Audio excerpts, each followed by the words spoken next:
Hello everyone, welcome to another live video on the resource page. I know a lot of you probably won't be able to join me live because it is in the middle of the afternoon.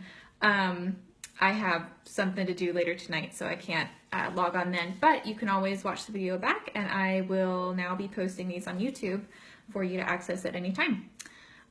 So today we're going to talk about adrenals, the adrenal glands, and a lot of you may have heard of the adrenal glands when it comes to adrenal fatigue. Some of you may even suffer from that health condition.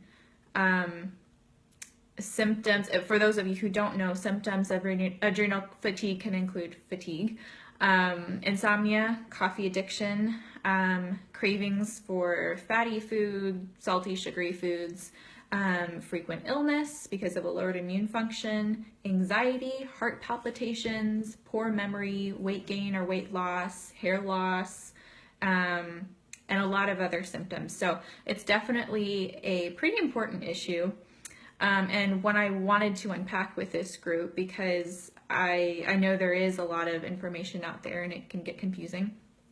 So I want to start with the basics today, and this is going to be a little bit of a mini science, little bit of a mini science lesson because I do think it's very important to know what's going on behind the scenes, but I'll try to keep it just short and right to the point, and we won't spend too much time on this part. So I have some notes on my computer once again, that's why I'm looking over here on my screen. So let's just get started. What are the adrenals? The adrenal glands are pyramid-shaped organs that sit on top of the kidneys. So ad in Latin stands for near, and renal means kidney. So adrenal, near kidney, adrenal glands. Each adrenal gland is actually made up of two different glands, the adrenal medulla and the adrenal cortex. So again, two adrenal glands, and then made up of two different parts. Each region produces its own set of hormones, but all adrenal hormones help us cope with stressful situations. So once again, two adrenal glands, two parts, and then they each are putting out their own hormones. So let's start with the adrenal cortex, one of those parts. The adrenal cortex has three different layers. One layer produces hormones that take care of your mineral and water balance in your bloodstream. One layer produces metabolic hormones that help the body adapt when we eat food by keeping blood sugar regulated. They also help us resist stressors, and one of the hormones that is produced is cortisol, which is probably a familiar name to you. If you've read any of my posts, I talk a lot about cortisol. It's kind of known as the stress hormone. Then the third layer produces adrenal sex hormones, which are most of them are turned into testosterone and estrogen.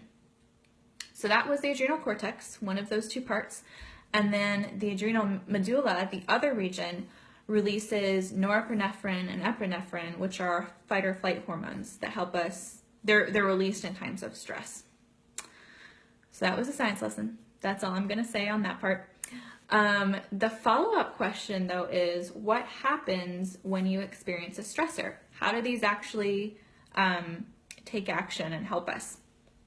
So usually, when your body experiences a stress,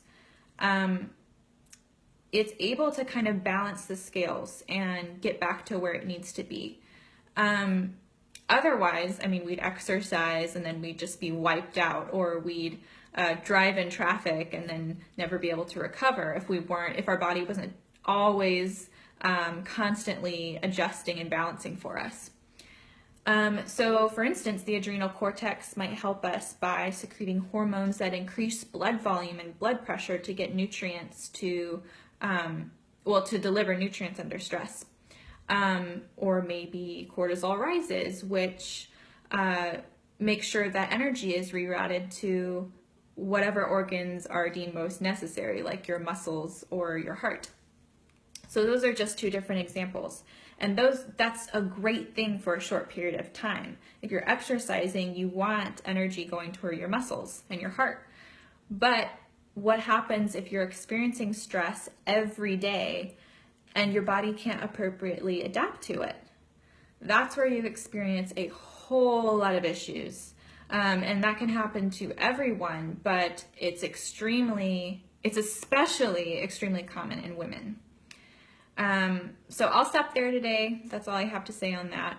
But I'll talk more about the effects of stress on adrenals in the next video I record on this topic, where we'll talk about adrenal fatigue.